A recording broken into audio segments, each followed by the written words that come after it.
There are hopes and treasures beyond your broken wing. There are hopes and treasures beyond your broken wing. Hi, I'm Deb Maybury. I'm the host of Reveal, Connect, and Heal. Welcome to the program today. I am speaking with Reesee Zigga Zaga. Something like that, right, Reesee? Yes, that's perfect. Welcome to Reveal, Connect, and Heal. Now, we met, I think it's about 3 months ago, at an event that you had called Abuse Survival Stories. So please share a little bit about that event. So Abuse Survival Stories is a nonprofit event series which was created in support of men and women who have experienced domestic violence, sexual abuse, and psychological abuse. Our goal is to just provide survivors with a platform to speak on their experiences and take a huge step on the healing path in doing so. Well, you know what really struck me, and I did attend it. I was there supporting Charmaine Lovern, a friend of mine, who was speaking at your event. I was truly impressed with not only the people that were there, but the energy that you created. And it struck me that, now I don't know how old you are, but you're a lot younger than me. And how did you come about creating that type of energy and that idea? Um, I I started a project called 500 Random Acts of Beauty, the pursuit of positive change through beautiful thinking. And I'm an artist. I've always been an artist, and that project is my way of wanting to add positivity and love and kindness to people's lives, just randomly in surprising ways, because strangers have surprised me with amazing acts of kindness, and they have honestly changed the way I view the world. So I wanted to create a project that would help inspire these sort of acts in other people and just continue to create like a desire to pay it forward, a ripple Right. effect. So while I was in this mind state of beautiful thinking, I thought about doing an event for survivors, because I saw how common abuse is among women alone, and because I'd shared with a few girlfriends, and it felt amazing to be able to finally tell my story to them. But I also was really surprised, disappointed, and concerned at how many of them could relate to my story and the fact that no one was talking about it. So that stayed in my head, and then while I was doing 500 Random Acts of Beauty, I'm like, you know what, I'm going to do an event to give people the opportunity to just bring people together who are going through this pain and see how we can help each other. I've had stage fright my whole life, so sharing my story publicly for the first time, it was an ordeal. I was shaking and crying uncontrollably the entire 15 minutes. It was very, very difficult. And the whole atmosphere I found to be very depressing and gloomy. And I was like, I'm not doing this again. I'm glad I did it, but that's enough of that. I can't do it again. The next month, I happened to meet this amazing man who had a whole bunch of amazing friends. I connected with them. They're all poets and they're all humanitarians. And I was like, you know what? I'm going to revisit this event idea. This time, I'm going to involve spoken word poetry as a means of sort of healing through art, and I'm going to involve men. And when I did that and changed the format and included a group exercise as well, that just changed everything. It was incredible. I cannot take credit for the energy that happens at the event. It's definitely the people who the event attracts that help to create the energy that everyone seems to feel. And yeah, it's just with each event, I honestly started out to sort of help other survivors. I didn't realize how much help I still needed, and this event has been like such a healing process for me. I've healed so much just from doing this. Like my stage fright's gone, and I just have more confidence in my ability to help other survivors. Well, I never would have guessed that you had stage fright, but the reality is most people do. And when Yes. you open yourself to be so vulnerable, when you share your story, of course, there's another layer of fear that overcomes you. And so it's wonderful that you're courageous and that you've opened the stage for people to share. So tell the viewers just a little bit about what they could expect, if they attended one of your events. So at our events, it is a I always just try to put positive words into the things I do. So I always try to set an intention. And with abuse survival stories, my biggest thing is that it was created not in the name of the war against abuse, but in the name of peace and healing for all. Because I really, really recognize that it's a cycle. It's a vicious cycle. Like I believe, I have to double check this, but I believe the number of men who commit sexual acts of violence, 90% of them were victimized at one point in their lives. So I see that it's not about being evil. It's not like that. It's just they have gone through things and they haven't dealt with their pain correctly. So I want to just sort of, as we were talking about earlier, Deb, perspective, just sort of show people that hurt people, and what can we do to heal, to forgive, to find a place of peace for ourselves. So I think that also helps to add to the energy because we are coming together in the name of peace. And a lot of people have commented that they just automatically feel that it's such a non-judgmental space. And I think that's why so many people have felt comfortable spontaneously opening up and sharing their stories. So the first thing we do is just a little icebreaker, just to create a sense of familiarity, especially for the people who are there for the first time. I want to try to make sure everyone feels a little comfortable because it can be a very touchy subject, of course. And then we have 3 survivors, men and women, who speak in detail about their experiences for about 15 minutes each. Then we have spoken word poetry and musical performances on the topic of abuse. And finally, there is a creative group exercise. And yeah, I just find that abuse is such a heavy topic, but somehow the events are so positive and uplifting, and it's so incredible, one, to see people opening up and sharing because they're inspired to do so by other survivors who are opening up and sharing.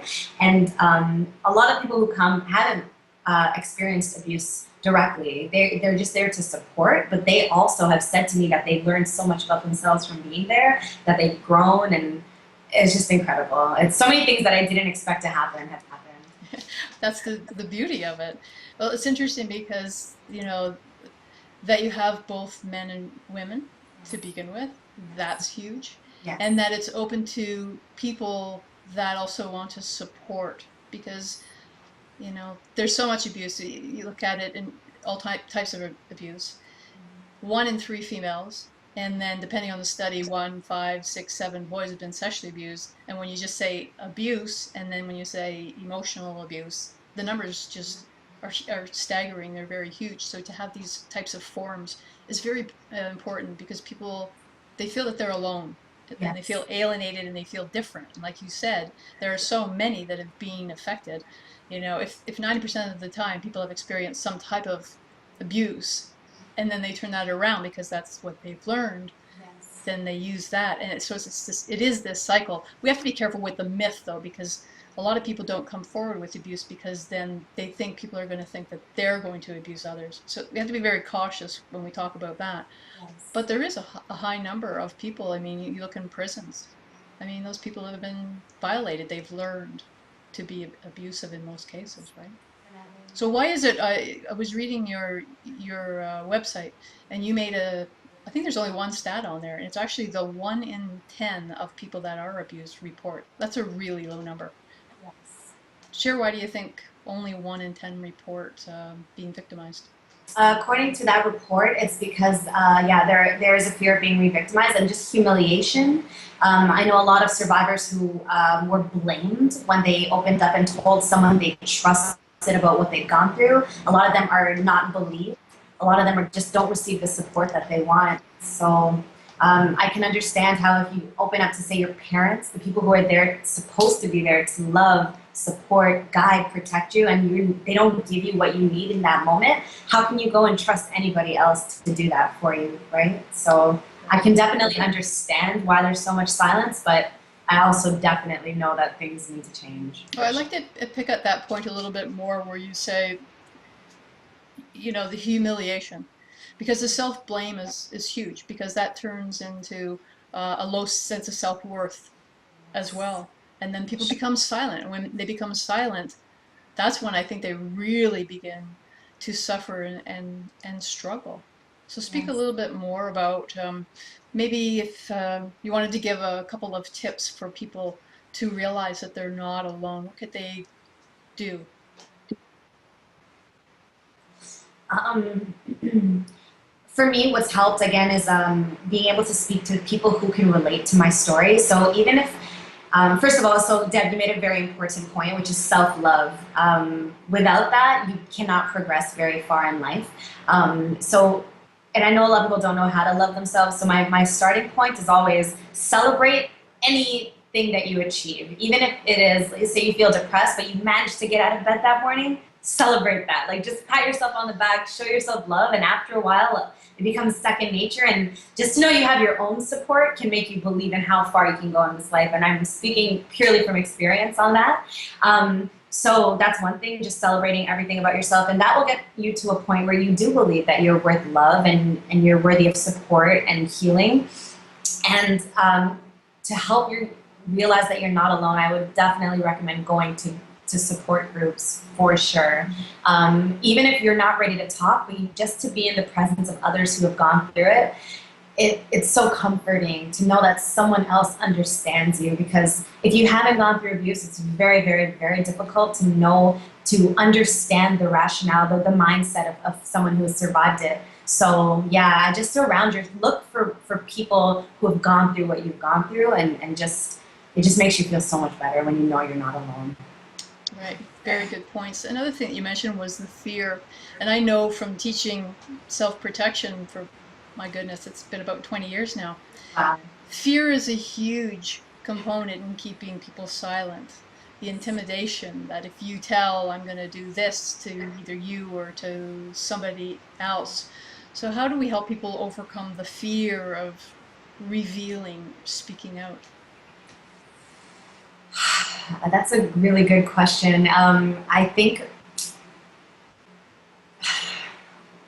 again, it's just all I can ever do is speak from my own experience. And I find that for me, it's just been about facing little fears. I've realized how much fear has been instilled with me via my parents, via the media, so on and so forth. So I've just taken upon myself as a personal challenge to just face all the fears that come up in my life. And I'm also in the mindset where, because of these statistics and because of how many survivors I meet and how much pain I'm witnessing, this cause is bigger than me. It's bigger than me. So I know that, like, I'm willing to put myself out there to get the message out and help raise awareness. And that's what it's been for me.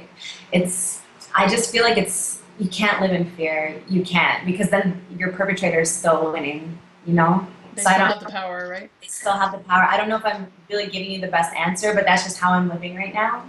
Well, in terms of fear, there's different types of fear. I always say there's really, to me, if you want to put it simplest form, there's two types of fear. There's a fear that's real.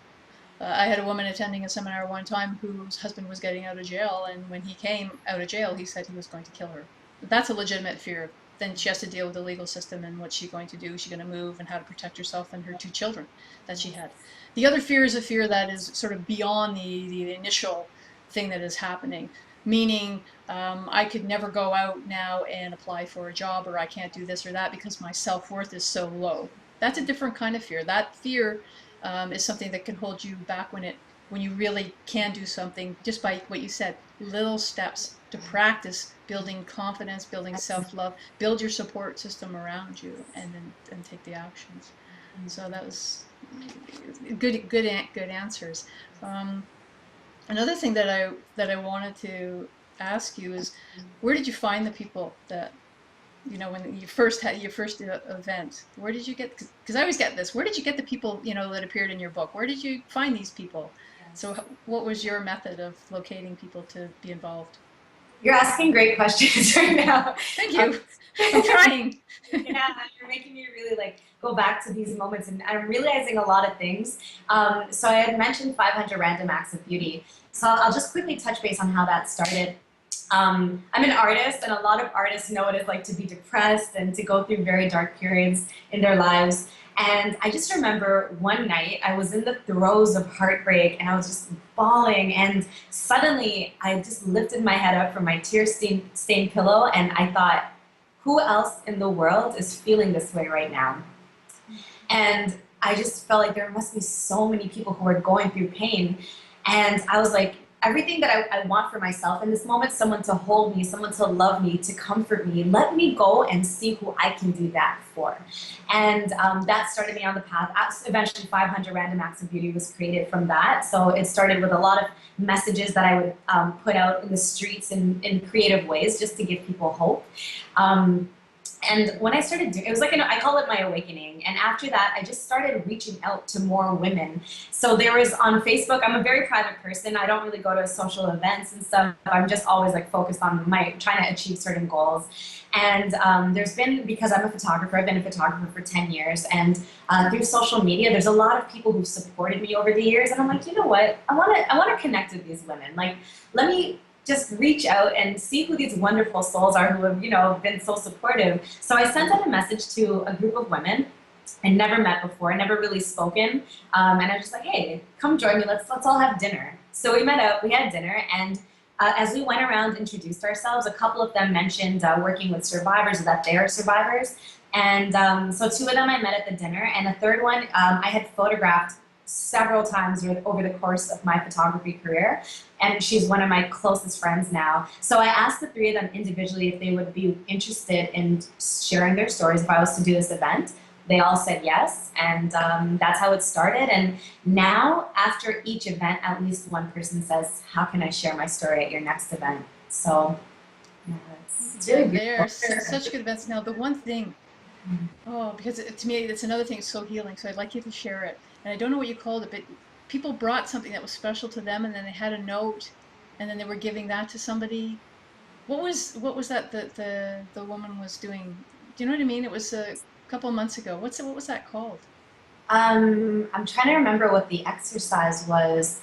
So you take something, maybe you're donating something, so a really nice piece of clothes, something special to them. Yes, so that was part of 500 Random Acts of Beauty. And I just, one of the survivors who've spoken at our event, she was inspired to create a clothing drive for women who are experiencing financial hardship as a result of any type of abuse. I was traveling one time, and she named the clothing drive 3 Little Birds after Bob Marley's song, Don't Worry About a Thing, Every Little Thing is Gonna Be All Right. And when I really took in the fact that she named it that, the fact that she drives everywhere to pick up clothing for these women that she doesn't even know, she's never met, I was just so moved by her love and her beauty. So I was like, you know what, I want to collaborate with her, see how I can help her, see how I can bring more attention to what she's doing. So I reached out to several different people, both survivors and not survivors, and I said, do you want to be part of this project that we're doing, where you take something, instead of giving away something that, when we're called to donate items, usually we give away things we don't need anymore, things we've gotten a good amount of use out of. I'm like, but I want to ask you guys if you would be willing to part with something you still love, to show the recipient who's going through something very difficult that someone out there does care about them, that they're willing to part with something to bring joy to their lives. So yeah, it was so beautiful. I really regret not videotaping it because I was so moved by the generosity of the people who volunteered to donate something that they cherish. That was amazing. And then they write a letter and they said, why it was so important to them. And I was, oh, it was choking. It was so beautiful. I loved it. And actually, I was going to ask you, do you do that often? Because I was thinking, you know what? To give away something so special, because there was some clothing, but somebody else gave away, there was something else, some stone or something that was precious to her. And I was thinking how that would feel to do that and give that to somebody that that would be so, they would treasure it. It'd be such a special gift that it must be as difficult as it would be as beautiful as well. So I was gonna do it because I wanted to see what it would feel like, because I don't know until I do it, right? So I just thought it was a great idea. So thank you for sharing that. I think it's another part of what you're doing in terms of you taking something that is typically deemed a dark topic in any type of abuse, and then you're shining a light on it in various ways, and you're doing that so openly and so givingly. So I have so much respect for what you're doing and what you're creating. So just before we close, share what's coming up in the future for you, or maybe what your mission is, or where do you see this going? So our next event is coming up on August 17th at the Children's Peace Theater. We had an event there for the first time last summer, and wow. If you haven't been to the Children's Peace Theater, it's a 100-year-old house. It's like all wooden, and it's just it feels like its name, the Children's Peace Theater. It is gorgeous, peaceful, calming, and outside there's an amphitheater under the trees. So we do the spoken word and the musical performances there, and then beyond that there's a little wooded area with a clearing, and that's where we go for the sharing circle. So we sit there in the trees on the grass, and we open up and share with each other, and it's just I always tell people, like, if you're going to come to just one of our events, come to the Peace Theater event. Well, what's the date? August 17th, so it's a Sunday, and I believe we're starting at 12. But the information will be on our website, abusesurvivalstories.com. Okay, say that again a little bit slower. Yep, abusesurvivalstories.com. Right. And I look forward to it. I'll definitely be there. I think I'm supposed to be speaking at that one. I hope so. Maybe I'll get courageous and bring my guitar and Okay. sing a song. We'll see. Tell me that. Now I'm going to be on you about that. Okay, I'll bring my guitar and I'll sing a song. I'll leave you so that you can focus on other things. I will do that. I've written several songs in the area of abuse, so I would be happy to do that. So I'll make the commitment to you to do that. Anything else that you'd like to share as we're closing up? I need a moment. Uh-oh. That just made me so happy. Oh my I'm gosh. glad. Thank you so You much. just gave me such a visual for how that day is going to go. Oh my gosh, Deb, thank you. In terms of what I want to share, just to any survivors who are out there and who are still carrying the burden of what they went through, I just want to remind you that there is joy waiting for you after the pain. Stay strong. Thank you so much for sharing that. It's very meaningful. My name is Deb Maybury. I've been speaking to Reesee today from Abuse Survival Stories. Please check her out, find out about her website, and join an event if you can. Thanks so much.